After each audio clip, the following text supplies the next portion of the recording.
नमस्कार मित्रों, मैं शशि भूषण मिश्रा एकलव्य एकेडमी के यूट्यूब चैनल पर आप लोगों का एक बार फिर हार्दिक स्वागत एवं अभिनंदन करता हूं।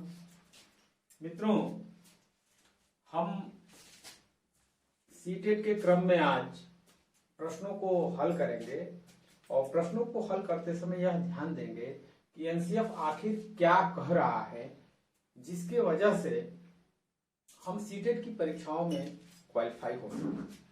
देखिए, हमारे पास प्रश्न दिया हुआ है कि कक्षा तक पहुंचने वाली बच्चों की भोली अवधारणाओं, ठीक, बच्चों की भोली अवधारणाओं को जानने के लिए क्या करना है। ठीक, शिक्षक के हौसले को पस्त कर देता है, इससे उसका कार्यभार बढ़ता है। देखिए, यहाँ पे शिक्षक का हौसला पस्त नहीं हो सकता। बालक की यदि हम भोली अवधारणाओं को जानने का प्रयास करें तो शिक्षक का जो हौसला है वह पस्त नहीं हो सकता है। पस्त क्या शब्द हो गया? नकारात्मक शब्द हो गया, और नकारात्मक शब्द होने के कारण यह विकल्प आपका सही नहीं हो सकता, इसलिए यह विकल्प गलत है। अगला कह रहा है शिक्षक के लिए किसी उद्देश्य की पूर्ति नहीं करता। अब यहाँ भी क्या उद्देश्य की पूर्ति न करना नकारात्मकता का बोध हो गया। यहाँ भी क्या शब्द हो गया? नकारात्मकता का बोध हो गया, इसीलिए यह भी विकल्प भी आपका सही नहीं हो सकता। आपका अगला विकल्प कह रहा है कि शिक्षक के लिए अपने शिक्षक को अधिक सार्थक बनाने की योजना में सहायक होता है। अब जो भोली अवधारणाओं को जानना है तो वो क्या करता है? शिक्षक के लिए अपने शिक्षक को अधिक सार्थक बनाने की योजना में सहायक होता है। यहाँ क्या है? पॉजिटिव है, सहायक होता है, यह सही हो सकता है। लेकिन हम अगले विकल्प को देख लें, उसके बाद बताते हैं आपको। शिक्षक की योजना और शिक्षण में रुकावट बनता है। यहाँ भी क्या है? रुकावट, रुकावट शब्द हो गया, यानी यहाँ भी क्या हो गया? नकारात्मकता का बोध हो गया, इसीलिए यह विकल्प भी आपका गलत हो जाएगा और आपका विकल्प कौन सा सही होगा? विकल्प सी सही होगा। अगला प्रश्न है शिक्षार्थी तब तक नहीं सीख सकते जब तक, माने कोई भी छात्र कब तक नहीं सीख सकता है। यदि वह सीखना चाहे तो कब कब सीख लेगा, और न सीखना चाहे तो कब वह नहीं सीखेगा। यह तो विकल्प जो दिया हुआ हम उसी में देखेंगे। उन्हें शिक्षा के सामाजिक उद्देश्यों के अनुरूप न पढ़ाया जाए। यदि हम शिक्षार्थी को शिक्षा के सामाजिक उद्देश्यों के अनुरूप न पढ़ाएं तो बालक सीख नहीं पाएगा, बिल्कुल सीख लेगा। कोई जरूरी है कि सामाजिक उद्देश्यों को पाने के लिए ही आदमी पढ़ता है, ऐसा संभव नहीं है। तो यहाँ सीख सकता है, इसलिए यह विकल्प आपका सही नहीं हो सकता। यह अगर हम नहीं शब्द को हटा दें, ठीक, तब तो यह सही है। नहीं शब्द अगर है तो यह आपका विकल्प गलत है। उन्हें यह पता न हो कि जो तथ्य उन्हें पढ़ाए गए हैं निकट भविष्य में उनका परीक्षण होगा। यदि हम ऐसे ही एनसीएफ कहता है कि मूल्यांकन रहित होना चाहिए, मूल्यांकन बिल्कुल लचीला होना चाहिए, तो छात्र के ऊपर यह प्रेशर न दिया जाए कि हम जो पढ़ेंगे उसका भविष्य में मूल्यांकन होगा। तो यहाँ यह कोई जरूरी नहीं है कि हमारे ऊपर प्रेशर रहेगा कि जब परीक्षा होगी तभी हम पढ़ेंगे, ऐसा संभव नहीं है। तो हम यहाँ भी सीख सकते हैं, इसलिए यह विकल्प भी आपका सही नहीं हो सकता। अब यहाँ पे वे सीखने के लिए तैयार न हो। अब यहाँ पे यह विकल्प सही हो सकता है, लेकिन हम चौथे विकल्प को जब तक देखेंगे नहीं तब तक हम आगे कह नहीं सकते। दैनिक आधार पर घर में उनके माता पिता विद्यालय में उनके सीखने के बारे में नहीं पूछेंगे। यह कोई जरूरी नहीं है कि हम रोज जाएं विद्यालय में और उसके कक्षा अध्यापक से या उसके अध्यापक से पूछें कि हमारा बालक सीख रहा है कि नहीं सीख रहा है। यदि वह सीखेगा तो आपको खुद ही पता चलेगा, माता पिता को खुद ही पता चलेगा। इसीलिए यह भी विकल्प आपका गलत है। यह विकल्प सही है, इसलिए सही है कि जब तक छात्र अधिगम के लिए तैयार नहीं होगा, स्वयं अपने आप में तत्पर नहीं हो सकता, तब तक वह अधिगम नहीं कर सकता, वह सीख नहीं सकता। इसलिए आपका विकल्प सी सही है।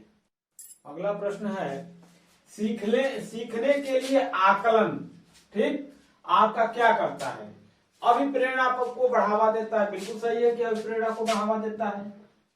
अलग करने और रैंक देने के प्रयोजन के लिए करता है। अलग करने यानी कि कभी भी कक्षा जो है अलग अलग नहीं पढ़ाया जाता, हमेशा जो है छात्रों को, एनसीएफ कहता है कि छात्रों को समावेशी शिक्षा देनी चाहिए, चाहे बालक विशिष्ट हो, विकलांग हो, सृजनशील हो। इसीलिए यहाँ अलग करने और रैंक यानी कि पुरस्कार, एक तरीके से कहिए तो यहाँ मूल्यांकन शब्द आ गया है, इसलिए यह विकल्प आपका सही नहीं हो सकता है। ग्रेड्स को पूरी तरह से महत्व देता है। ग्रेड्स का मतलब वही आपका जो है अंक निर्धारित कर दिया है कि यह बच्चा जो है तेज है, या बच्चा उससे कमजोर है, या बच्चा उससे कमजोर है। तो यहाँ भी यह डिवाइड कर रहा है, बच्चों को अलग अलग बांट रहा है श्रेणियों में, इसीलिए यह भी पूरी तरह से गलत विकल्प हो सकता है। विशिष्ट होता है और अपने आप में की गई आकलन गतिविधि है। सीखने के लिए जो हमारा विशिष्ट, अगर कहा जाए कि आकलन क्या है, विशिष्ट होता है और अपने आप में की गई आकलन गतिविधि, अपने आप में की गई आकलन गतिविधि नहीं हो सकता, इसलिए आपका विकल्प डी भी गलत है, विकल्प ए आपका सही है। आकलन हमेशा अल्पप्रेरणा को बढ़ावा देता है। अगला प्रश्न है, शिक्षार्थियों द्वारा की गई गलतियां और जो त्रुटियां हैं, एनसीएफ कहता है कि गलतियों से क्या करिए, सीखिए, गलतियों को अवसर के रूप में लीजिएगा। अब हम देखते हैं विकल्प क्या कह रहा है। शिक्षक और विद्यार्थियों के असफलता का सूचक है। यदि गलतियां हमसे हो रही हैं या विद्यार्थी से गलतियां हो रही है या त्रुटियां हो रही है, तो यह विद्यार्थियों के असफलता का सूचक नहीं है, इसलिए यह विकल्प आपका गलत है। उनके चिंतन के अवसर के रूप में देखी जानी चाहिए, एनसीएफ जो कह रहा है। एनसीएफ कहता है कि गलतियों से करके सीखिए, यानी गलतियां आप करेंगे तो फिर उस तरीके की गलती, यदि उससे आप सीखते हैं तो उस तरीके की गलती आप भविष्य में नहीं कर सकते, इसीलिए यह विकल्प आपका सही हो सकता है। लेकिन हम पहले देख ले नीचे, कठोरता से निपटाई जानी चाहिए। कठोरता से तो होना ही नहीं चाहिए, लोकतांत्रिक प्रजातांत्रिक तरीके से और लचीलेपन से, बहुत ही प्रेम से, व्यवहार कुशल तरीके से जो है निपटानी जानी चाहिए उनकी गलतियां और त्रुटियों को। बच्चों को कमजोर अथवा उत्कृष्ट, कमजोर और उत्कृष्ट चिन्हित करने के अच्छे अवसर है। यहाँ हम क्या कर रहे हैं, बच्चों में पार्टीशन कर रहे हैं, उन्हें विशिष्ट और जो है कमजोर के रूप में, सृजनशील के रूप में जो है डिवाइड कर रहे हैं, इसीलिए यह भी आपका विकल्प गलत है। आपका विकल्प कौन सा सही है, विकल्प बी सही है। अगला प्रश्न है, अनुसंधान सुझाते हैं कि एक विविध कक्षा में अपने विद्यार्थियों से शिक्षिका की जो अपेक्षाएं हैं कि विद्यार्थियों के अधिगम पर वह अनुसंधान क्या कर रहा है, अपना क्या मतलब कि किस तरीके से अनुसंधान और शिक्षार्थियों का अधिगम एक दूसरे के साथ समन्वय कर रहा है। कह रहा है कि जो अनुसंधान है वो विद्यार्थियों की अधिगम के साथ संबंधित नहीं मानी जानी चाहिए। अनुसंधान विद्यार्थियों के अधिगम के साथ क्यों नहीं मानी जानी चाहिए, एकदम बिल्कुल मानी जानी चाहिए, इसलिए यह विकल्प आपका गलत है। अनुसंधान विद्यार्थियों के अधिगम पर कोई प्रभाव नहीं छोड़ता। क्यों नहीं छोड़ता है, यदि हम कोई चीज खोज लें, करते करते अचानक बच्चा कर रहा है, अब कुछ काम कर जाता है तो बच्चा इतना खुश होता है, बच्चा छोड़िए हम लोग खुश होते हैं कि क्या बताया जाए, फूले नहीं समाते, और वह कुछ ऐसी चीजें होती है कि वह हमारे जीवन पे आजीवन प्रभाव छोड़ देती है, इसीलिए बिल्कुल ही प्रभाव छोड़ती है, कोई प्रभाव न छोड़ने का कोई प्रश्न ही नहीं, यह विकल्प गलत है। पर महत्वपूर्ण प्रभाव छोड़ती, इसी का जस्ट अपोजिट जैसे हमने बताया, बिल्कुल प्रभाव नहीं छोड़ती, यह गलत है, प्रभाव बिल्कुल ही छोड़ती है, यह आपका विकल्प सही है। लेकिन हम चौथा देखेंगे, एकमात्र निर्धारक नहीं हो सकता, इसके बहुत सारे निर्धारक हैं, कोई जरूरी नहीं है कि अनुसंधान से ही विद्यार्थियों के अंदर अधिगम होता है, हम उसी से उसका जो है एक निर्धारित कर लें कि विद्यार्थी जो है बहुत कुछ सीख रहे हैं। अधिगम के लिए सामाजिक सामंजस्य भी जरूरत होता है, कुछ स्वयं करके भी जरूरत होती है, तो बहुत सारे तरीके हैं अधिगम के लिए, इसीलिए यह एकमात्र निर्धारक नहीं। आपका विकल्प डी भी गलत है, विकल्प सी और सी मात्र सही। अगला प्रश्न है, यदि कोई शिक्षिका चाहे कि उसके विद्यार्थी समस्या समाधान कौशल प्राप्त कर ले, समस्या समाधान कौशल कैसे प्राप्त करेगा बच्चा, अध्यापक से कुछ प्रश्न पूछेगा, अपनी समस्या को बताएगा तभी तो पूछ सकता है, तो उसको किस कार्य में लगाएंगे, कह रहा है बहुविकल्पी प्रश्नों वाले स्तरीकृत कार्य पत्रक, यानी बहुविकल्पी जिसमें प्रश्न पत्र हो, उसे हम दे करके कि आप इसको हल करो, हम उसका मूल्यांकन करेंगे, तो हम बता देंगे कि नहीं हमारा बच्चा जो है बहुत अच्छा है, ठीक ना, वो अच्छा कौशल पा गया है। तो यह सही नहीं हो सकता क्योंकि यहाँ मूल्यांकन शब्द आ गया है, मूल्यांकन होगा इसमें, इसलिए यह आपका विकल्प गलत है। प्रत्यास्मरण, रटना, ये तो बिल्कुल ही गलत होगा। सबसे वीक इसमें पॉइंट है रटना, क्योंकि एनसीएफ रटने वाली शिक्षा को शिक्षा व्यवस्था से बाहर किया।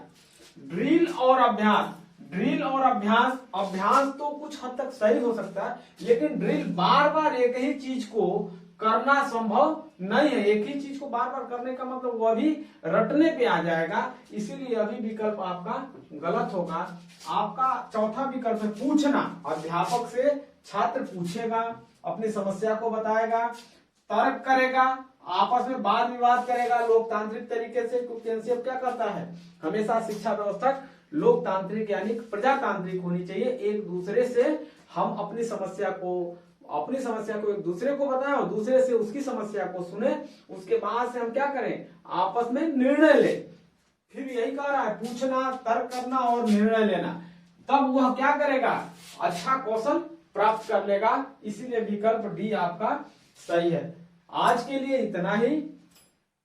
आप मेरे मित्रों, आप अधिक से अधिक जिन्होंने हमारे चैनल को अभी तक सब्सक्राइब नहीं किया है, आप अधिक से अधिक सब्सक्राइब करने का प्रयास करें, अपने मित्रों में शेयर करना न भूलें। धन्यवाद।